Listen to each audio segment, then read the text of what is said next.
الله ما هتسكله إلهنا نمهد علنا مرور بوانو واجب ومركي وسهل انتهي أنك هوش يعني أنمت نفوذي مراد كان كلهين UN ka iyo halkan inaan imaano idinkana ilaahay idin fududeeyna halkan timaadaan oo qaarkiina meel fog ka timaadaan waxaan rajeynayaa insha Allah si nabad ah qof walba uu noqdo hooygiisa iyo gurigiisa waxaan u mahad celinayaa safiirka iyo howlwadeennada safaaradda oo sidii la sheegay runtii shaqo aad iyo aad ballaaran qabtay oo suurtageliyay runtii inay waqti badan iyo juhud badan geliyaan sidii loo heli lahaa location kan oo anigu waan kala qaadnaa magaaladan ay tahay meel prime area ah oo muhiim ah oo safaarada badan ay ku yaalaan waxaa la filayaa waqtidan oo kale in aan haddaan nahay Soomaaliya xaaladda ku jirno meel fog oo luqluq ah inaan ku dhumanno laakiin alxamdulillah ilaahay waa mahad iskale in dadkii wax loo raadiyay iyo tabarteena isu geynay inoo suurta gashay inaan maanta meeshaas ugu imaano aan safaaraddan halkan aan ka furno waxaan u mahad celinayaa jaaliyadda Soomaaliyeed ee meelo kala fog ka yimid iyo kuwa DC iyo Virginia maxaa nooga yimid oo ka soo qayb galay xafladdan waa jeclaan lahaa sidii la ii doortay hadda ay ugu horeysay inaan Mareykanka ku soo noqdo oo qorshahaygu uu ahaa inaan tago Minnesota iyo Ohio iyo Boston iyo Texas iyo Toronto naftigeeda sidaan u kala hormariyeen waxa way sidii noo taageereen waagin qaran aad iyo aad aan runtii uga mahad celinayaa taageerada mar walba ay u hayaan dawladda iyo wadaniyadooda mar walba ula taagan yihiin inay taageeraan dawladooda insha Allah waa idin soo noqonaya sida ugu dhaqsiyaha badan meelahaas aan sheegana waa booqanaya hadduu ay yiraahdo ma insha Allah waxaan u mahad celinayaa golaha wasiirada oo ra'iisul wasaaraha ugu horeeyo oo runtii beeqaamiyay oo suurtageliyay sida wasiirku uu sheegay inaan hantidan oo dawladda Soomaaliyeed iyo dadka Soomaaliyeed iyo dalka Soomaaliyeed hantidooda oo naga wada dhaxaysa in wax loo beeqaamiyay wax loo meel dhigay si ay u suurtoodo safaaraddan oo ku taalo Washington oo ah dawladda Mareykanka oo aan nahay saaxiib aad iyo aad u dhow strategic ally aan nahay marnana ayna kala maarmin inaan ku yeelano hantima guurta ah runtii wasaaraha iyo golaha wasiiradan runtii uga mahad celinayaa iyagoo ka jawaabay ballanteennii hore oo ahayd in Soomaaliya qabkeedii aan soo celino waana ka hadli doonaa hadduu Ilaahay yiraahdo maanta wanaali weyne maanta wanaali maanta wanaali weyne maanta wanaali maanta runtii farxad weyn iyo sharaf weyn ayay ii tahay inaan kala soo qayb galo xafladdan aad iyo aad loo soo qaban qaabiyay quruxda badan oo aan ku fureyno dhismaha cusub ee safaaradda ee ku shaqeynayso xafiisyada u noqon doona aad iyo aad runtii ugu faraxsanahay aniga hadde meeshaan waa meeshaan ka dhul bilaabay Mareykanka markaan imid safaaraddana waa meeshaan ka dhul bilaabay waa aqaanaa xaaladaha la soo maray marxaladaha la soo maray waa aqaanaa markaan taariikhiyan kaga taabto runtii safiir walba soo mara wuxuu ka shaqeynayay sidii dawladda Soomaaliyeed ay ugu lahaan lahayd hanti maguurta ah oo safaaraddu ku shaqeyso waa lagu guuleystay in hooygii safiirku uu ku noolaan lahaa oo waliba laga iibiyay meel prime area ah oo Wyoming Avenue la yiraahdo magaciisa wali ma leedahay meesha oo ay deganaayeen dawladaha waaweyn oo dhaqaalaha leh ilaa markaas naftigeena madaxeena waa taagnaa waxaa la rabay in lagu xujiyo marka in la iibiyo meeshii xafiiska ay ahaan lahayd waxaan ku shaqeynaynay Watergate markaas oo iyada naftigeeda ah meelaha dawladaha Carabaha ay ku lahaayeen xafiisyada laakiin mar walba waxaan raadinaynay inaan helno safaarad sidaan oo kale ah oo noo go'an oo meel wanaagsan ku taala aniga waxaan ku soo gaaray Maxamuud Xaaji Nuur oo isaga magaalada idinla degan oo habeen iyo maalin ku soo kaca in la helo xafiis ay dowladda Soomaaliya leedahay waxaa kaga dambeeyay oo horeen u joog jiray Cabdullaahi Axmed Cadow oo isagana bacdama uu gurigii isagu hore u gaday raba inuu dhameystiro inuu Ilaahay ku soo celiyay isaga naftigiisana runtii dadaal badan u galiyay ilaa hadee markii ugu dambeysay xaalad iska halawday hadee safaaradii oo dhan baan ku weynay marka iyo magaceennayba wixii 91 ka dambeeyay alxamdulillah hadda Ilaahay annagu nasiib nooga dhigay in annagoo 2 sano iyo bar joogna aan gadano safaaradda mugta leh oo meesha qoysas ku taala si aan u soo celino saan sheegay karaamadeenii iyo sharafkeenii iyo qabkeenii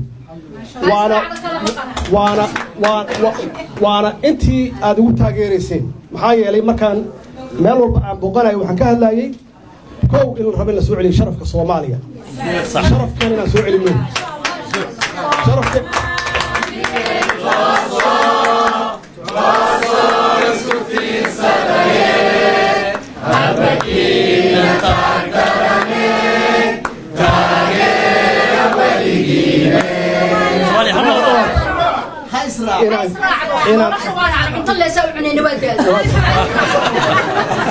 marka annaga ajandayaashana loogu horeeyay waxay ahayd inaan qabkii Soomaaliya soo celino oo aan annagu soo aqoonsano inaan nahay dadka adduunka ugu fiican inaan nahay sababtoo ah dad isku mid ah oo isku dhiig ah oo ehel ah oo maxaan ku raahdaa isku dhaqan ah oo isku luqad ah oo dhul fiican Ilaahay siiyay inaan nahay marka Ilaahay waana doortay intaas ka badan oo Ilaahay ka rabto hadda waxa weeye waa moogtahay waa wax dheeraad ah way marka intaas inaan ku xamdi noqonno waa ilowni alxamdulillah inaan raacno intaas oo wanaag Ilaahayna siiyay marka qabkeena inaan soo celino sharafkeena soo celino karaamadeena soo celino laba waxa noo ahaa inaan helno maxaan ku raahdaa political stability xasilooni siyaasadeed oo runtii dalkan muddo dheer keentay meesha aan taaganahay oo foosho xun inaan joogno maxaa yeelay 20 sano ugu dambeeyay intii ka horeysaba xasilooni ma jirin haddaysan political stability jirinna shaqo ma jirayso wada shaqeynna ma jiraayo marka inaan ka shaqeyno in dalku helo xasilooni siyaasadeed oo dawladdu ay wada joogto oo la wada shaqeeyo markaas waxa la gaaraa wixii la qorsheeyay in la qabto implementationkeedii laakiin dhaqanka sidoo ahaan jiray waxay ahayd sanad walba dad cusub inay yimaadaan hadda fiiriya safaaraddan waxaan ku iibinaa idin sheegayaa oo sir ah waxyaabihii isku ridi jiray yaan meel dhignay ma fahamteen madaxweyne iyo barnaamij isridaaya wixii lagu kharash gareyn jiray waxaa safaaradaha ku dhiseen hor xasiloonidu waa meeshaas meesha ka imaanayso dal hadduusan xasilooneenna cid aaminaysa ma laha cid kula macaamilaysana ma laha xitaa dadkaagii iyo wasiiradaadii ma aaminaya inay sii shaqayn karaan beesha caalamkaana kulama shaqayn karto labo dowlad wanaag oo runtii wax naga maqnaa ahaa muddo dheer oo ugu horeysa musuqmaasuq fara badan fara badan waxa iyada nafteeda qayb ka ah xasilooni la'aan maxaa yeelay qof isku kalsoon ma jiro marka runtii dowlad wanaaga waxay noo ahayd iyada naftigeeda waxa kaliya ee dowlad ku shaqayso waa dowladdaasi inay tahay dowlad nadiif ah oo runtii kalsoonina shacabkana ka haysata wixii lagu aaminana sidii Ilaahay ugu aaminay ay u maamusho wada shaqeyn fiicanna ay ka dhaxayso taasa marka waxay keentay inaan bilawno maxaan ka bilawnaa dhismaha xagee ka bilawnaa inaan safaarada ka gadano xagee ka bilawnaa inaan soo celino adeegii dadku u baahnaayeen shacabku u baahnaayeen xagee ka bilawnaa nasiib marka waxaan u yeelanay safaaradda Washington oo ahmiyad weyn noo ah dawladda Mareykanka inaan ku yeelano meel biri aan ugu lahayn waa ka baxaysaa ama waa ka guuraysaa meel dhulkeeda adigu aan leedahay dhismaheedana aan leedahay iyo sida uu sheegay wasiirka dhulkii burburay oo dhan safaaradeennii bacdama burbur ugu dhacay iyo dhibaato safaaradeennii iyo dhismaheennina waa burbureen iyaga naftigoodii inaan dib ugu noqonno safaarado fiican iyo meelo fiican baa safaaradan ku leenahay laakiin dayac badan iyo burbur badan baa ayaa ku jira oo ka muuqda inaan dib ugu noqonno oo meeshii aan shalay adduunka kaga jirnay aan kaga jirno safaarado cusubna iibino kow ka tahay London iyo South Africa iyo ilaahay hadduu noo sahlo Canada hadduu ilaahay yiraahdo dhaqaalahan haysan dhaqaalo badan maaha dal faqriyaan nahay dalkiisu kala maqan yahay oo qaybsanaan badan ay jirto maxaa la yiraahdaa cashuur badan dadku aysan bixin dadkeena diaspora oo dibadaha jooga laftooda aysan gadaal soo fiirin macnaha wixii ka badan familkoodii aysan gadaal soo fiirin laakiin waa dad wax nala laho intaasna wax waa sheegaan social media wax badan waa sheegaan ma sha Allah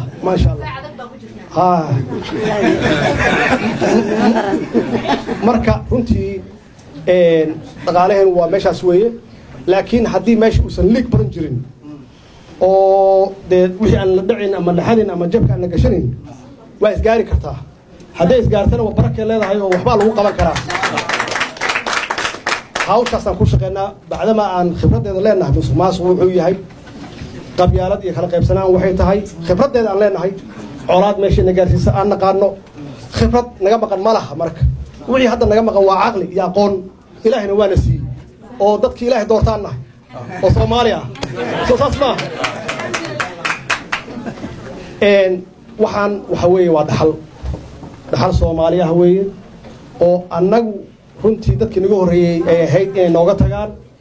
laakiin waa dadaaleen waxay qaban kareen waa qabteen lama eedeenayo wixii hadda ka dambeeya waa annaga marka annaga maamulkii baan nahay kaliya maaha in waxna laga sheego waxaa la rabaa taakuleen gacan inaad na siisaan oo garab noo noqotaan oo taageertaan dowladdiina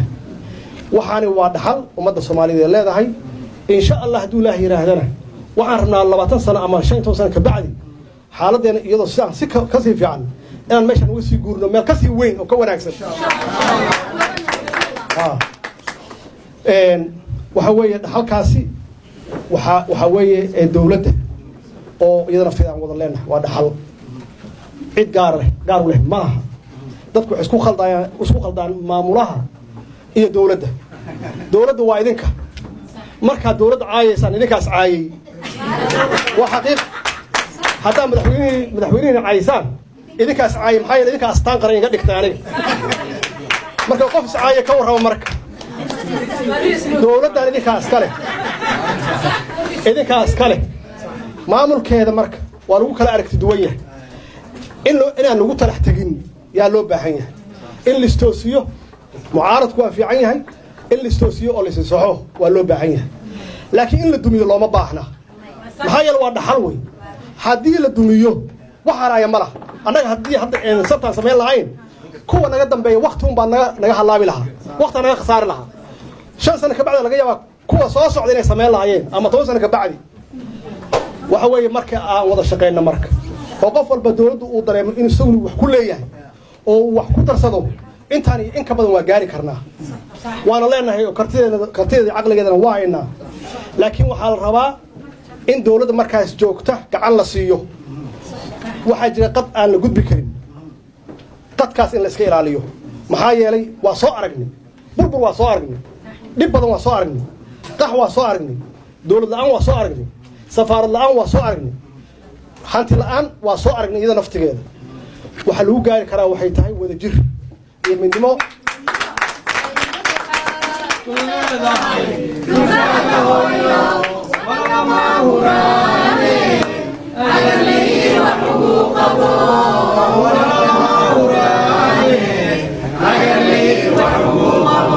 dalkiina marka dalkiina iyo dawladdiina ما شاء الله باشا حماسة دورا كم وقتها مركب وحباها كلها كرننا وحا ما صير إنسان معاه عبد الله وحا قبل إنسان وناك وحا وقبتين نفتينا إيه دلكيني دولة مدينة ما هي الدولة اللي هديها حنتها هاي هذه لقوم احترامها صباقرن باسبور كاغا لما احترامها مركب ويا Soomaaliana gees waxa lagu leeyahay maxaa yeelay gurigaaga xud marka gurigiina wanaajiya gurigiina hagaajiya madaxdiina ixtiraama وحوي قفل بوقته ليه قف كاسنا شقوا هيا شقدوا هيانا مالين والبو وحبو كدري marka waxa loo baahan yahay annagoo wada jirna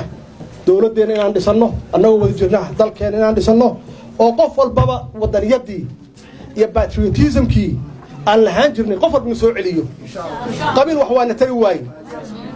qof jeclaysin wax waana tari waay qabyaalad waana tari waay waa in loo noqdo marka meeshii aan naqaanay oo Soomaali isku duubnay oo ay wax wada lahayd oo wax ugu horeeya wada lahayd ee ahay dawladnimo iyo dal iyo dad وما سنتيهين وحان ربا جالية إنهم لا دردارمو وأن فرين أدرو جالية الصومالية وكل مريكنكا هي كندا هي قربها جود أهان إن دولته دقالة إيه كما هيشوا دولته دقالة وحكاية شدت كذا هي سيدة وقع فرينيين أي وطنيين ويهين باتريوتيك ويهين سيدة الله شيء إن waxa weeye waxa la idinka rabaa inta hartay inaad samaysaan oo ah in safiirka gurigiisii iyo qonsuliyad aan samayn doono iyo guri martidii soo degto intaba waa ka adagna hadduu qof kastaba xoogaa lagu qori u keeno intaas in ka badan waa samayn karnaa intaas waxaa dheer bacdama dalkii iyo dawladnimada leedihiin iyada naftigeeda qorshe in la sameeyo oo annaga qorshihii aan keenno oo safiirka iyo howlwadeennada safaaraddu ay ka shaqeeyaan in qof walbaba uu wax ugu tabaruco uu bixiyo dalkiisa u bixiyo maxaa yeelay waxa annaga aan qabanayno oo aan ku darayno waa wax idinka wada leedihiin diyaar mudan madaxweyne diyaar waxa wada leedihiin way annaga shaqadii kaliya shaqaalaanahay shaqadii kaliya yaan idin haynaa kaliya tan labaad waxa weeye dad badan baa degan oo aad u fara badan saameyn badan aad leedihiin marka isku duubantihiin oo wadaniyadiina aad leedihiin saameyntaasi waxaad uga faa'iideyn kartaan dawladdiina yaad uga faa'iideyn kartaan maxaa yeelay saameyntaasi qof walba oo Soomaali ah waxbuu hayaa qof aqoon buu hayaa qof dhaqaale hayaa qof ganacsi uu hayaa intaas markii dawladda aad la joogtaan oo si fiican ula shaqeysaan saameyntaasi waxay gaaraysaa dawladdiina iyo dalkiina gaaraysaa markii aad u shaqeysaan kali waxa weeye waa soo aragnay laakiin markaan wada shaqeeya safaaradda waxaa laga rabaa iyadana marka jaaliyadaas inay abaabusho oo runtii ay maxaan ku raahdaa orientation badan siiso oo ay ugu tagto meelahay degan yihiin ay macluumaadka dalka uu marayo ay u sheegto waxyaabaha meelaha lagu soo qoro inta badan waa been ogaada waa beentaas markaad maqashaan waxaad ogaataan maalmo ka bacdi inay been tahay haddana been kale waa rumaysanaysaa haddana waa ogaanaysaa inay been tahay marka waxaa la rabaa filter inaan lahano oo wixii ladiin sheego aydan aaminin marka dawladdu safiirka iyo howlwadeennada ka mas-uulah inay tagaan ay dadku warbixiyaan annagana wasaaradeenna informationka iyadu naftigeeda ay warbixin samayso oo ay dadka la hadasho insha Allah si aan u mobilize gareyno shacabka dibadaha jooga safiirka iyo howlwadana waxa laga rabaa dadka Soomaalida ah waxtarkooda inay ka faa'iideystaan ilaa dadku isku level ma inay ka faa'iideystaan waxa laga rabaa inaad kala shaqeysaan sidii loo gaari lahaa dawladda hadday tahay sidii loo gaari lahaa ganacsatada si dalkii loo maalgeliyo haddii ay tahay jaamacadaha iskuullada si loo gaaro hadday tahay jaraa'idiyada been baa lagu qoraa maxaa yeelay markii la yiraahdo Soomaaliya waxa ka soo baxay wax xun waa dad idinkoo kala afaafiyo waxaas oo laga yaabo qaarkood inay Soomaali yihiin laakiin waxaysan u sameynayaan ma yaqaanaan marka jaraa'idadaas iyaga naftkooda la gaarsiiyo annagu inaan nahay dal hore u socda dad recovery sameynaya oo runtii meel weyn higsanaya dawladdu wax kasta iska aato ilaa waa adige iska dhex fiiri soo ma garan iska dhex fiiri inaad raado dawladdu waa wanaagsan tahay laakiin waxa laga yaabaa meelo in loo baahan yahay inay wax ka saxdo marka safaaradda iyo howlwadeennadu waxa la rabaa inay saas iyaga naftooda u shaqeeyaan oo dawladdu ay gaaraan maxaan ku raahdaa dadyooga Mareykanka ah ay gaaraan idinkana aad u noqotaan albaabadii volunteer aad ula shaqeysaan hadduu Ilaahay yiraahdo hadalkayga waxaan ku soo gabagabeeyay إلهي وحن إلهي وقبر يا سوماليا إلهي إسراعه وأن يدونه إلهي قلوبه إنه سعليه إلهي إنه علاده يدبطه كساره إلهي سومالي إنه قوليه ووحي هيستان وإلهي تصوه إلهي وحي بار هيسنايه إن شاء الله دولة إيران وكسر نقونا يا حفلة أنت كوينا واسوي معنا إن شاء الله دولة إيران. السلام عليكم ورحمة الله وبركاته.